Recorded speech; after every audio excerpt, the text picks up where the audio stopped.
Hello, welcome ka muli sa aking channel. Ayan, dito ko tayo ulit sa kusina, guys. Luto na tayo ng for dinner. Tayo ngayon ay magluluto ng kudo. Palo na, guys. Tara na po. God bless. Yun na nga. Ito na po ang ating for dinner today. Ito po ay ating kudo. Ito po ay chicken. Ayan, hiniwa-hiwa ko sa maliit na cubes. And syempre, nagayak na rin tayo ng bawang, sibuyas at din pilpil o green bell pepper and then ang bagdunas. Tara po at igisa natin ang ating chicken kudo. At ayan, ito na po yung ating grill. Nagpapainit na tayo ng ating gither. Pinainit na natin ang mantika. Naglagay na tayo dyan ng mantika, guys. Ayan o. Para uminit na. Then, ilalagay natin yung ating mga sangkap. Pag naluto nga rin po pala natin yung ating chicken, dito po natin siya ipapalaman sa mga sandwich na to. Lalagyan lang natin ng mayonnaise and then cheese ang loob ng sandwich. Ayan, ang dinner kudo sandwich. At syempre, hindi rin mawawala ang ating pangpalasa, ang ating Indomie sauce o oyster sauce. Pwede rin sa Pilipinas. Ayan, ang ating garlic, pilpil, black pepper, syempre ang paprika, hindi mawawala rin. Ang bahar at ang ating salt. Ayan, ready na guys yung ating mantika. Tayo ay maggisa na. Ayan, nilagay ko lang ang ating bawang.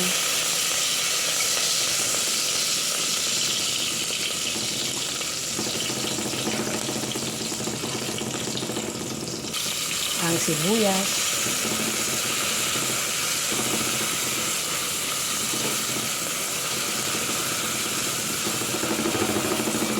Siyempre, yung mendies, ang ating chicken. Ayan. Nilagay ko na rin ang ating chicken. Halu-haluin lang guys.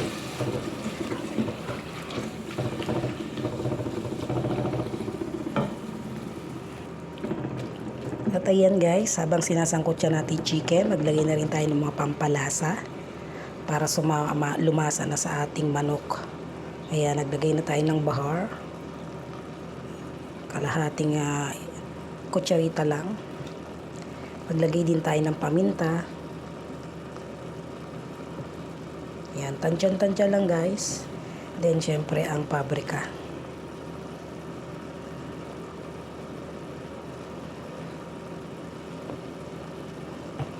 Haluin lang para mag-mix ang lasa sa ating chicken.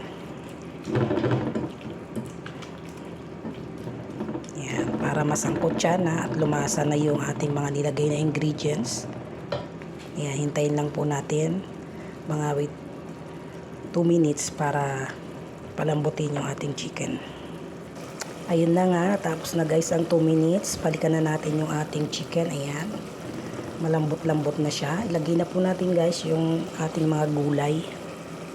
Syempre yung bell pepper natin at saka yung ating bagdunas. Pagsamahin na po natin ihulog.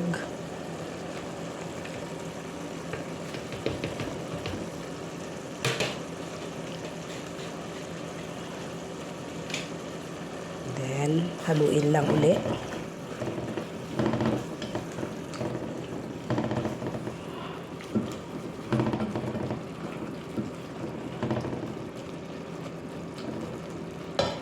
Then, ilagay na rin po natin yung ating soy sauce o ang ating Indomie sauce.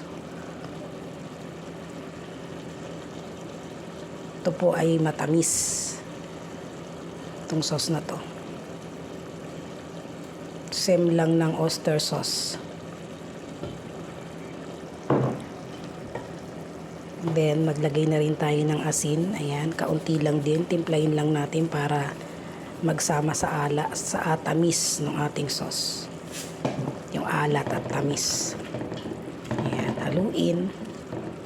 Pag nahapkok may gulay, pwede na siyang hanguin. Ayan.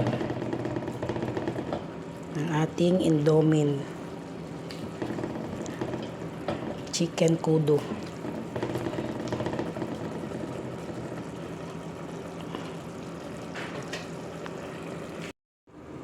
Pork kudo sandwich, ayan. May cheese and mayonnaise. Then, lagay natin ang chicken.